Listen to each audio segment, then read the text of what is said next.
Guys, welcome to Disha classes. Hope आप सभी लोग बहुत अच्छे होंगे। गर्मी बहुत है, अपना ध्यान रखिए।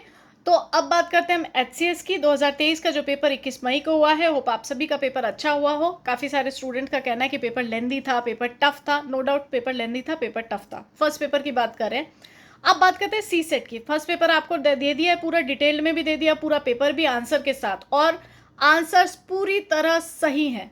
ठीक है, 3-4 मतलब सारा क्रॉस चेक, बुक्स वगैरह सब चीज़ें, साइट्स वगैरह से सबसे क्रॉस चेक करके आपको आंसर दिया है।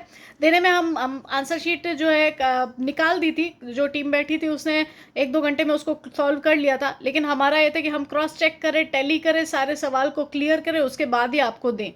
तो आपको पेपर जीके का तो पूरा मिल गया है। कितने कितने मार्क्स हैं, क्या है, आप कमेंट सेक्शन में कमेंट कर सकते हैं, ताकि अगर थोड़ा सा आपको अपना एवोल्यूशन देखना है जो भी है तो सर पढ़ के और उसको आपको बता देंगे। दूसरी चीज़ सी सेट की। सी सेट के लिए भी आप लोग कह रहे हैं कि पेपर टफ था। तो देखिए, सुनने में आप, मुझे पता है कि एक बार पेपर दे के आते हैं तो हर स्टूडेंट को, जब हम भी पेपर देते तो यही था कि एक बार ये सुनने को मिल जाए कि पेपर बहुत टफ था, इस वजह से सिलेक्शन नहीं हुआ। तो ये नॉर्मल टेंडेंसी है, ह्यूमन टेंडेंसी, कि वो ये जो सुनना चाहते हैं, और आप जो सुनना चाहते हैं वो तो हम आपको बोलते ही हैं। लेकिन ऐसा है कि मोटिवेशन एक हद तक है। बात यह है कि पेपर टफ नहीं था सी सेट का। जब से सी सेट का पेपर क्वालिफाइंग नेचर का किया है, हम लोग थोड़े से बेपरवाह हो गए टाइमिंग को लेकर, मैथ्स और रीजनिंग को लेकर, क्योंकि क्वालिफाइंग करना है। क्वालिफाइंग में सोचते हैं अच्छा ठीक है, इतना इतना पोर्शन कर लेंगे, क्वालिफाइंग तो हो ही जाएगा। और पिछले अगर 2 बार से अगर एग्जाम की बात करें तो सीसेट का पेपर इसी था, मतलब पिछली बार का पेपर भी इतना ही लेवल का था, इतना ही टफ था। अगर आप ये लैंग्वेज यूज़ करते कि पेपर बहुत टफ है, तो ऐसा ही पेपर था क्वालिफाइंग नेचर का। तो क्वालिफाइंग नेचर का पेपर होने की वजह से खुद थोड़ी सी लापरवाही हो जाती है। अगर इसी के नंबर जुड़ रहे होते ना, तो आप दिन रात मेहनत करके अपना टाइमिंग सुधारते। दूसरी चीज़, जो दिशा क्लासेस से जुड़े हुए स्टूडेंट है, एस्पिरेंट्स है सारे के सारे, तो सर ने आप लोगों के लिए मोटिवेटेड काफ़ी सारे वीडियो भी बनाए थे और पूरा तरीका बताया था कि कैसे पेपर करना है, किस तरीके से करना है, आपने सबसे पहले क्या अटैम्प्ट करना है, सारी चीज़ें डिटेल में बताई थी।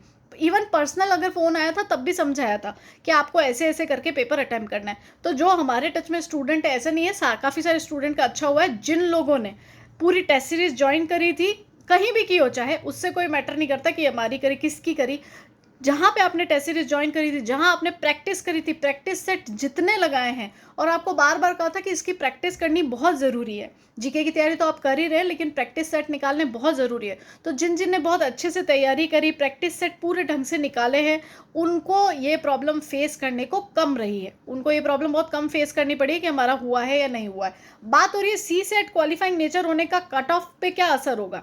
कट ऑफ पे कोई खास असर नहीं होता है। क्यों असर नहीं होता है? क्वालिफाइंग नेचर है फर्स्ट चीज़। फिर जीके का पेपर का इवोल्यूशन तो अलग थे, जो क्वालिफाई कर लिया जिसने, उसी का जीके का पेपर चेक होगा। क्लियर? तो जीके का पेपर तो एक अलग ही हो गया ना, एक अलग ही, मतलब फर्स्ट पार्ट है तो वो अलग ही चेक होगा। क्वालिफाइंग करोगे तो चेक होगा, तो कट ऑफ बनेगी, और उसकी अपनी एक अलग ही कट ऑफ तैयार होगी। बात यहाँ पे सिर्फ क्वालिफाई करने की अगर हम बात करें, तो क्वालिफाई मैं जिस तरह से रिपीट करूँगी कि जिन्होंने बहुत अच्छे से प्रैक्टिस करी थी, टेस्ट सीरीज करी थी, सेट लगाए थे, क्योंकि सी सेट का पेपर पूरा का पूरा आने और ना आने से पहले टाइमिंग का खेल है। अगर आपने सही तरीके से, सही टाइमिंग से सारे पेपर्स किए हैं, तो नो डाउट आपने क्वालिफाई किया है। तो अब तक सिर्फ थोड़े से, मुझे लगता है कि अगर रेशो के हिसाब से देखें तो 2-3 स्टूडेंट्स ने मुझे कहा है कि थोड़ा सा हमें टफ लगा ऐसे, वो क्योंकि टाइमिंग आपने पूरा प्रॉपर नहीं दिया था पहले तैयारी के। जब आप तैयारी कर रहे थे तो आपको प्रैक्टिस सेट सारे करने थे। इवन दो टेस्ट सीरीज तो आप जितनी कर सकते हो ना, उतनी ज्वाइन किया करो, उतने सेट निकाला करो, ताकि आप लोगों के ना टाइमिंग सुधरे। और टाइमिंग का ही खेल है सी सेट के पेपर में, है ना। तो ये दिशा क्लासेस की तरफ से आपको था कि आपको एक तो हताश निराश होने की ज़रूरत नहीं है। कोई आखिरी पेपर तो था नहीं है कि बस ये आखिरी पेपर, अब पेपर नहीं होंगे। हो सकता है जिन्होंने फर्स्ट अटेम्प्ट दिया उनको एक तैयारी की प्रेरणा मिली होगी कि हम यहाँ पर गलत हैं और यहाँ हमें इस तरीके से तैयारी करनी है। आपको जो सपोर्ट चाहिए हमारी तरफ से पूरा आपके लिए रहेगा। आप कभी भी पूछ सकते हैं। टाइमिंग आपको पता ही है, वैसे तो आप टाइम तो वैसे भी नहीं देखते, 1 बजे 2 बजे रात को भी आप फ़ोन कर लेते हैं कि इसमें क्या है उसमें क्या, पेपर वाले दिन तो पूरा ही।